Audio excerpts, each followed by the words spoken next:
So let's take a couple of questions about Twitter or anything really before we head out to lunch. Question from Sam Cox. Do you actually check your Facebook and Twitter designs on various monitors to make sure they play well at all sizes? Absolutely.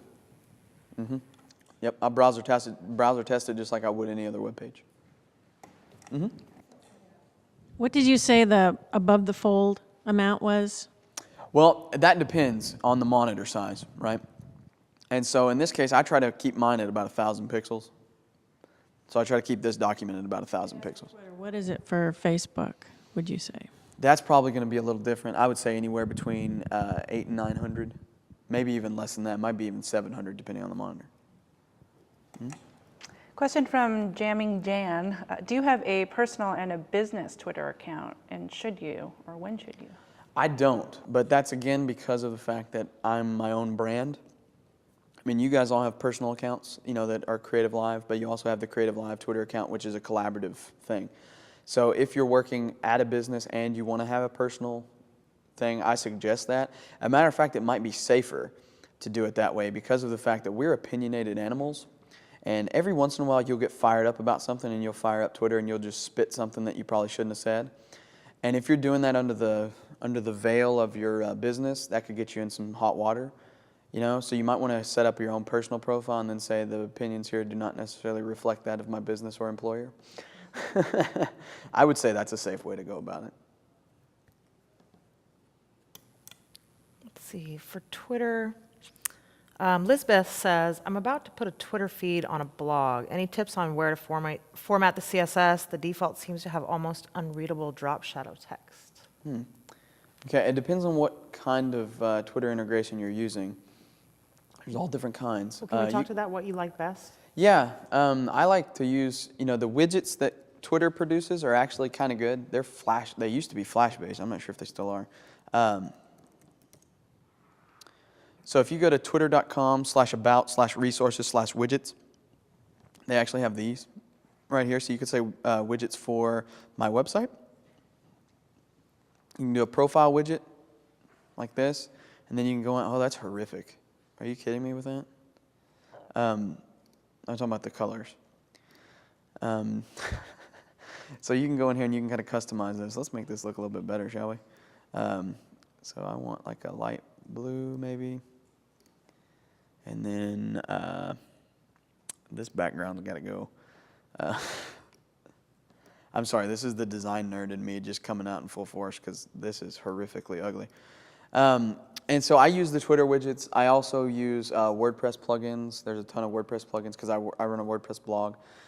There is also, what is that JavaScript called? I'm not sure what it's called. There's another JavaScript thing that you can do in there. And most JavaScript plugins that you find, especially ones that are powered by jQuery, they will come with their own style sheet when you download it. And you should be able to change all the options in there.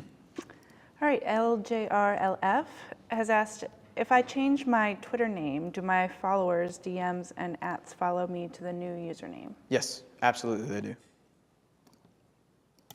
A question from pgomez.net. I thought you were going to say P. Diddy. I was like, whoa. Yes. Also known as P. Diddy. Yes. When you put fan-only content on Facebook, if one of your fans shares it with people, don't they need to like your page to see it? Absolutely. Mm-hmm.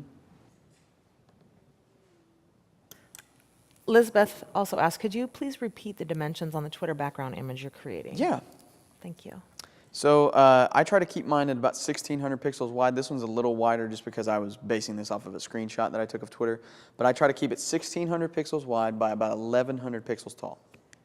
So if you can keep it within that. And I actually would probably keep my content within the 1,600 pixel wide range, but I would keep it under 1,000 pixels tall probably.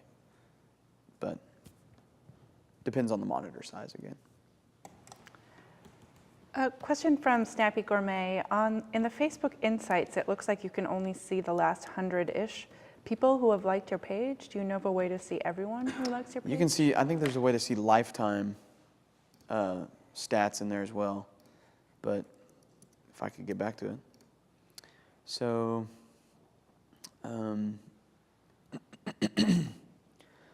Oh, I'm using this as a page right now, right? So let's go back here and switch back to me. Whoops. Okay. So here we go. We're on my page. Let's view the insights. And so on my site, you can see it goes up and down and up and down. And they give you important metrics, all that great stuff. Great, great, great. They just changed all this stuff. That's why they're giving me a tour. Okay. Yes, I get it. I've been here before. Thanks, Mark. All right. Jeez. Finish. Now can I see? Thank you. Okay. So you'll be able to go see and like see total likes. You can also see like weekly and all that good stuff. But I believe you can go through and see. Oh, I think I know what you're talking about, seeing the likes like this, right? Like going through and seeing the likes in a list. Yeah, you're only going to be able to see like the last couple hundred people there, unfortunately. I don't know why they limit that, but they do. I thought you were on the, yeah, but I know what you're talking about now. I won't go in there because it's actually going to show people's profile pictures. But yeah, you're only going to be able to see a few of those. Let me just get a clarification on this, Sherry Ann. That was actually a Facebook question. I was Okay. misreading it. And I think they're asking about tagging on Facebook. Okay. The question is, how do we add posts and link them to other businesses like vendors? How is that different than just posting on their site? Oh, okay. Yeah, so if I'm on my page here and I want to say something about Creative Live, so I could say, you know, having a great day here at, and I'll do an @ symbol just like Twitter, and it'll start looking for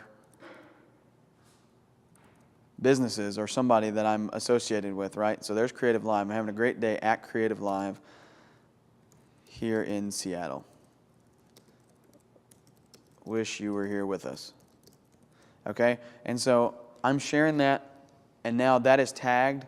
Creative Live will then be able to get a notification of that. It'll probably actually show up in their, feed. It'll probably show up on their page that I said something about them, that I tagged them in that post and all that kind of stuff, right? So, and by the way, my numbers jumped significantly, so thank you, Internet, for liking that page. Fantastic.